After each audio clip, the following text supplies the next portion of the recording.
1863-তে কত 1863-তে জন্ম। কত তারিখ 1863-তে কত তারিখ হচ্ছে 12ই জানুয়ারি। কত 12ই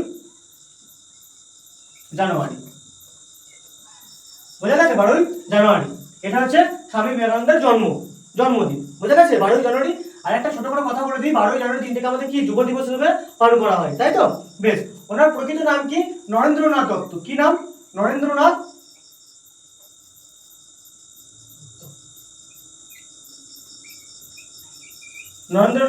দত্ত, প্রকৃত নাম। এটা কি নাম? এটা হচ্ছে প্রকৃত নাম। পিতার নাম কি? পিতার নাম কি? বিশ্বনাথ দত্ত। কি পিতার নাম কি? বিশ্বনাথ দত্ত। বিশ্বনাথ দত্ত, বোঝা গেছে? মাতার নাম? মাতা কে ছিলেন?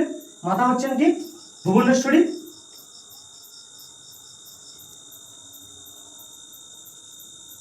দত্ত। পরিষ্কার? ভুবনেশ্বরী দত্ত। পিতা হচ্ছে বিশ্বনাথ দত্ত, প্রকৃত নাম কি? নরেন্দ্রনাথ দত্ত। কোথায় জন্মগ্রহণ করেছিলেন? কলকাতায়। কোথায়?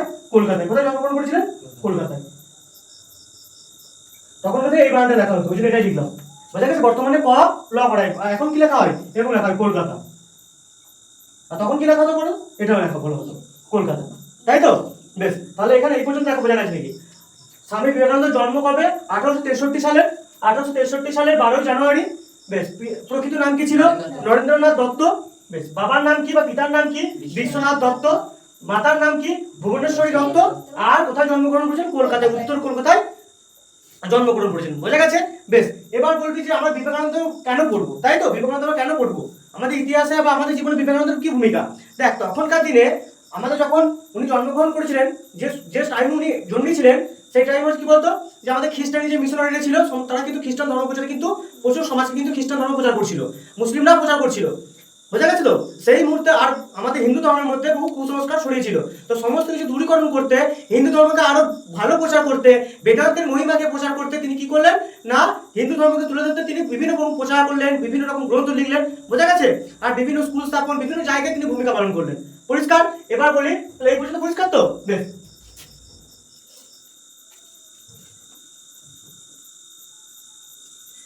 বেশ, 1863 সালে জন্ম। এরপর আসছি 1800 কত? 1893। কত? 1893। বুঝলো? 1893 কি? 1893 শিকাগো, সরি 93, 1893 শিকাগো সভা বা শিকাগো সম্মেলন। 11 থেকে 27 সেপ্টেম্বর চলেছিল সভাটা। কোথায়? আমেরিকাতে। কি আমেরিকাতে? কবে? 1893 সালে শিকাগোতে একটা সভা ডাকা হয়েছিল। শিকাগোতে, আমেরিকার শিকাগো শহরে একটা সভা ডাকা হয়। সেই সভায় সমস্ত ধর্ম থেকে মানুষজন অংশগ্রহণ করে। সেখানে স্বামী বিবেকানন্দ কি করেছিলেন? অংশগ্রহণ করেছিলেন। সেখানে তিনি কি করেছিলেন না, হিন্দু ধর্মের যে মহত্ব আছে সেটাকে তিনি প্রচার করেছিলেন, বেদান্তের মহিমা তিনি প্রচার করেছিলেন, বোঝা গেছে? তিনি কি বলেছিলেন? আমি গর্বিত, আমি হিন্দু, তাই তো? এটি তিনি প্রচার করেছিলেন। কোথায়? সেটা হচ্ছে যে আমেরিকার শিকাগোতে প্রচার করেছিলেন। এই কোয়েশ্চেনটা 1893 সালের কোয়েশ্চেনটা, এই সামনে যে এসএসসি হলো 18 তোর হচ্ছে যে এসএসসি যে আমাদের হলো না, এটা কত তারিখে? 2025 সালে যে সামনে এসএসসিটা হলো, সেই স্কুল সার্ভিস কমিশনের যেটা হলো, এই কোয়েশ্চেনটা এসেছিল শিকাগো যে বক্তৃতা স্বামী বিবেকানন্দ দিয়েছিলেন, সেটা কত সালে দিয়েছিলেন? এই কোয়েশ্চেনটা কিন্তু এসেছিল এসএসসি কোয়েশ্চেনে 11-12-এ। পরিষ্কার? বেশ, তাহলে 1893 সালে শিকাগো সম্মেলন হয়। কত ডেট? 11 থেকে 27 সেপ্টেম্বর পর্যন্ত এই সভা ছিল। কলম্বাস হল। হলটার নাম কি? হলটার নাম হচ্ছে কলম্বাস হল। মনে থাকবে, হলটার নাম হচ্ছে কলম্বাস হল। হলটার নাম হচ্ছে কি? কলম্বাস হল। কলম্বাস হল, বুঝা গেছে? হলটার নাম হচ্ছে কলম্বাস হল। পরিষ্কার? পরিষ্কার? বেশ, এবার কি আসি 1897। রামকৃষ্ণ মিশন প্রতিষ্ঠা করেন। কি? রামকৃষ্ণ মিশন।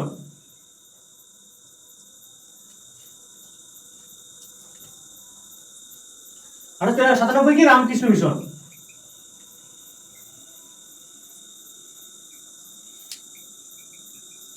রামকৃষ্ণ মিশন।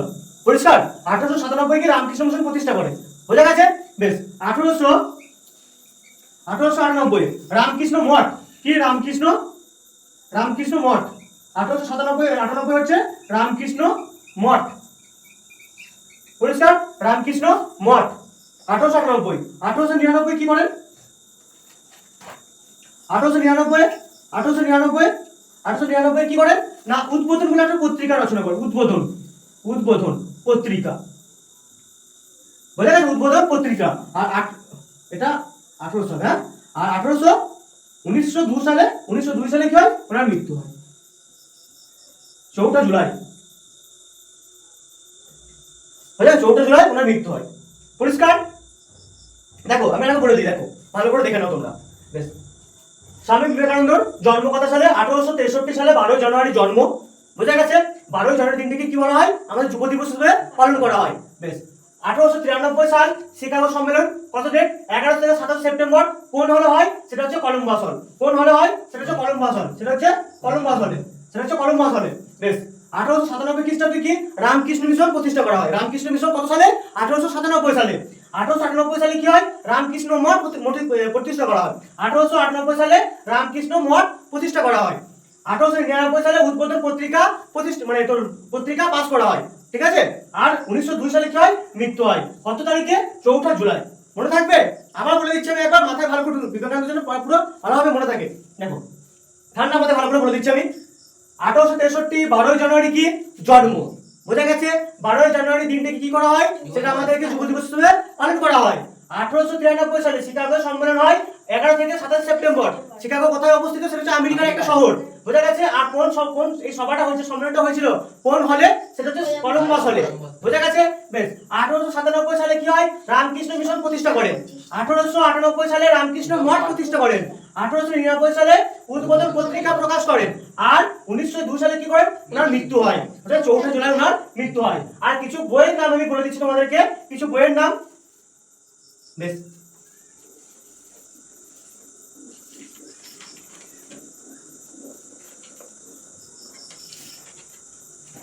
কিছু কিছু বইয়ের রচনা করেছিলেন। সেগুলো হচ্ছে বইয়ের কি? বর্তমান ভারত। কি? বর্তমান ভারত। বর্তমান ভারত। রাজযোগ। কি? রাজযোগ। জ্ঞানযোগ।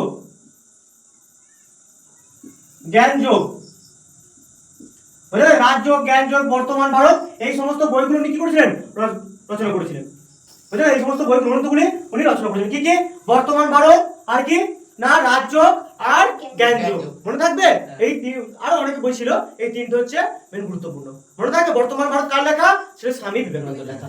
মনে থাকবে? তাহলে কি কি সালগুলো মনে থাকবে? একবার রিভাইজ করে দিচ্ছি, তারপরে স্বামী দয়ানন্দ সরস্বতী যাবো। ওকে? বেশ,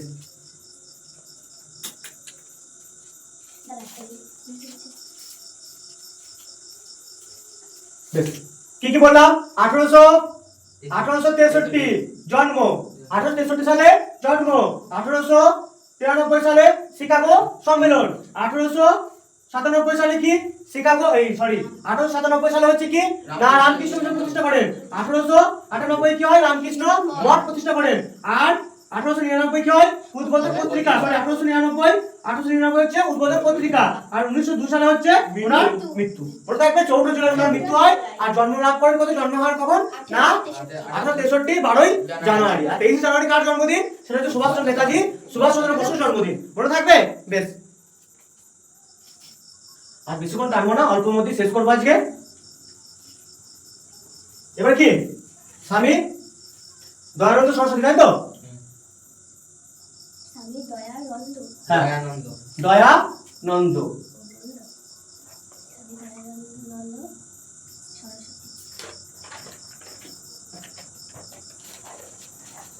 বুঝা গেছে? স্বামী দয়ানন্দ সরস্বতী। স্বামী দয়ানন্দ সরস্বতী এনার সালটা বলে দিই। দেখ, ইনি অনেক কিছু কার্যকলাপ করেছিলেন, মেন কিন্তু হিন্দু ধর্ম তুলে ধরেছিলেন। বোঝা গেছে? কি না স্বামী দয়ানন্দ সরস্বতী কি হয়? তখন ওই বলেছিলাম যে কি না মুসলিম ধর্ম অনেক প্রচার লাভ করে, খ্রিস্টান মিশনারিরা অনেক প্রচার লাভ করে। বোঝা গেছে? তো হিন্দু ধর্ম আস্তে আস্তে কিন্তু অনেক সমাজ থেকে অনেক কিন্তু আস্তে আস্তে অযোগ্য হয়ে পড়ে, মানে মানুষের কাছে অনেকটা বিলীন হয়ে পড়ে। তো হিন্দু ধর্মকে তুলে ধরতে স্বামী দয়ানন্দ সরস্বতী বিভিন্ন রকম ভূমিকা পালন করে। তার মধ্যে যে সমস্ত সালগুলো গুরুত্বপূর্ণ, সেই সালগুলো আমি আজকে তোমাদেরকে ভালো ডিটেইলসে বলে দিচ্ছি। বোঝা গেছে?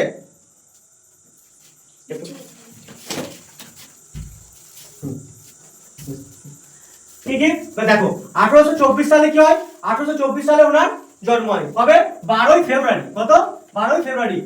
স্বামী বিবেকানন্দ কবে ছিল? 12 জানুয়ারি। আর এনার কবে? 12 ফেব্রুয়ারি। মনে থাকবে তো? 12 ফেব্রুয়ারি হচ্ছে কি স্বামী দয়ানন্দ সরস্বতীর জন্মদিন। বোঝা গেছে? আর বিবেকানন্দের জন্মদিন কবে? সেটা হচ্ছে যে 12 জানুয়ারি। বেশ, 1824 সালে 12 ফেব্রুয়ারি জন্ম। বোঝা গেছে? কোথায় জন্মগ্রহণ করেছিল? গুজরাট। কোথায়? গুজরাটে জন্মগ্রহণ করেছিলেন। বোঝা গেছে? বেশ। 1875 কি করেন? আর্য সমাজ প্রতিষ্ঠা করেন। আর্য সমাজ, বোঝা গেছে? আর্য সমাজ প্রতিষ্ঠা করেন 1875-তে। 1877 কি করেন? এই আর্য সমাজ আর তার যে মতামত জনপ্রিয়তা লাভ করেন। 1877 কি হয়? জনপ্রিয়তা লাভ করেন। 1882 কি হয়? একটা সভা তৈরি করেন। কি সভা? গোরক্ষণী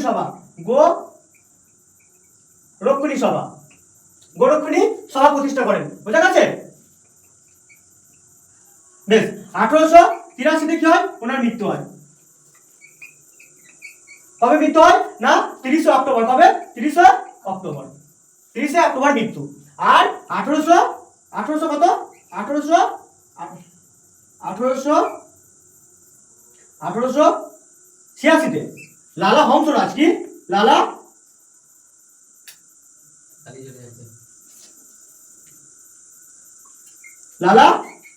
হংসরাজ কি করেন? লালা হংসরাজ একটা বিদ্যালয় স্থাপন করেন। বোঝা গেছে? সরি, একটা কলেজ। সেই কলেজের নাম কি? কলেজের নাম হচ্ছে কি? সেটা হচ্ছে যে দয়ানন্দ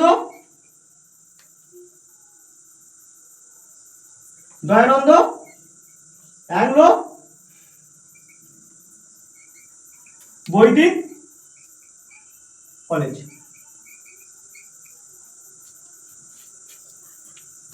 দেখো ভালো করে দেখে নাও।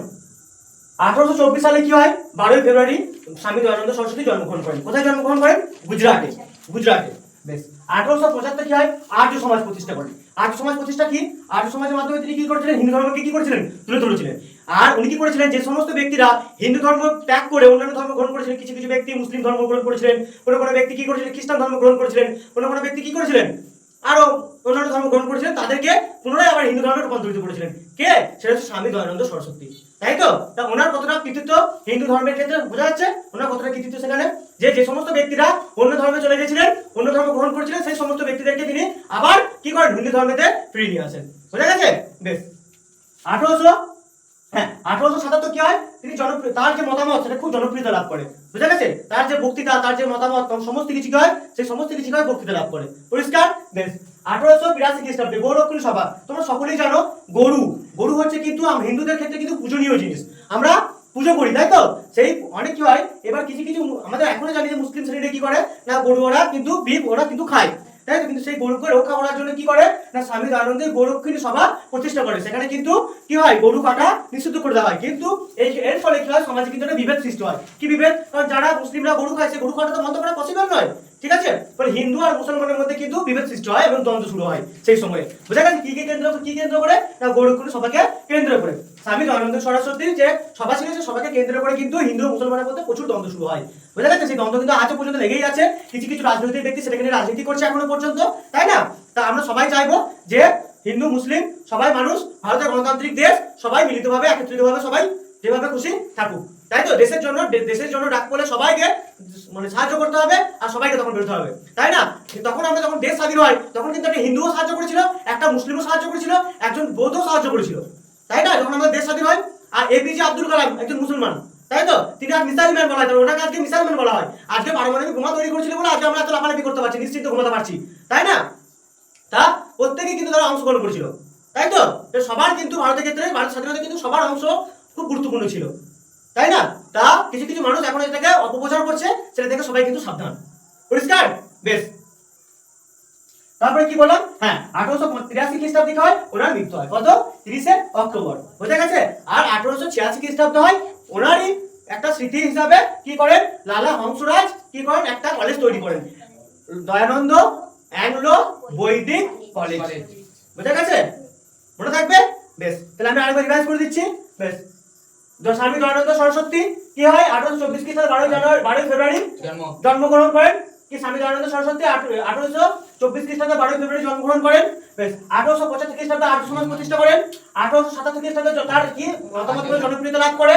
বেশ 1882 খ্রিস্টাব্দে গোলককুণ্ডী সভা প্রতিষ্ঠা করেন আর 1883 খ্রিস্টাব্দে ওনার মৃত্যু হয় কত 30 অক্টোবর। আর 1886 খ্রিস্টাব্দে লালা হংসরাজ কি করেন দয়ানন্দ অ্যাংলো বৈদিক কলেজ প্রতিষ্ঠা করেন, মনে থাকবে। আর উনি দুটো পত্রিকা পাস করেন, ঠিক আছে, পত্রিকা নয়, উনি দুটো গ্রন্থ পাস করেন। গ্রন্থের নাম হচ্ছে কি, একটা হচ্ছে শতার্থ প্রকাশ, শতার্থ প্রকাশ, শতার্থ প্রকাশ, আর একটা বেদ ভাষ্য, বুঝলে? এই দুটো গ্রন্থ তিনি লেখেন, কি কি, সত্যার্থ প্রকাশ আর হচ্ছে বেদ ভাষ্য, মনে থাকবে। আর ক্লিয়ার একদম? তাহলে কি কি, স্বামী দয়ানন্দ সরস্বতী 1824 খ্রিস্টাব্দে 12 ফেব্রুয়ারি জন্ম, বেশ 1875 খ্রিস্টাব্দে আর্য সমাজ প্রতিষ্ঠা করেন, 1877 খ্রিস্টাব্দে জনপ্রিয়তা লাভ করেন, ওনার মতামতগুলো জনপ্রিয়তা লাভ করেন। আর 1882 খ্রিস্টাব্দে কি হয় না, গোলককুণ্ডী সভা, গরুকে মারার জন্য, গরু যে হত্যা করা হতো তার জন্য কি করেন, তার বিরোধিতা করে তিনি গোলককুণ্ডী সভা প্রতিষ্ঠা করেন। আর 1883 খ্রিস্টাব্দে কি হয়, মৃত্যু হয় 30 অক্টোবর। আর 1886 খ্রিস্টাব্দে কি হয়, লালা হংসরাজ দয়ানন্দ অ্যাংলো বৈদিক কলেজ প্রতিষ্ঠা করেন। আর ওনার গ্রন্থ হচ্ছে কি, সত্যার্থ প্রকাশ আর হচ্ছে বেদ ভাষ্য, মনে থাকবে। তাহলে আজকে স্বামী বিবেকানন্দ এবং স্বামী দয়ানন্দ সরস্বতী আজ পরিষ্কার যে সমস্ত সালগুলো আজকে মোটামুটি ওনাদের গুরুত্বপূর্ণ, সেই সালগুলো আমি ডিটেলসে আলোচনা করে দিলাম। আর কিছু অসুবিধা, আর কিছু আশা করি অসুবিধা থাকবে না। তা আজকে এই পর্যন্তই শেষ। গুড নাইট, বুঝা গেছে?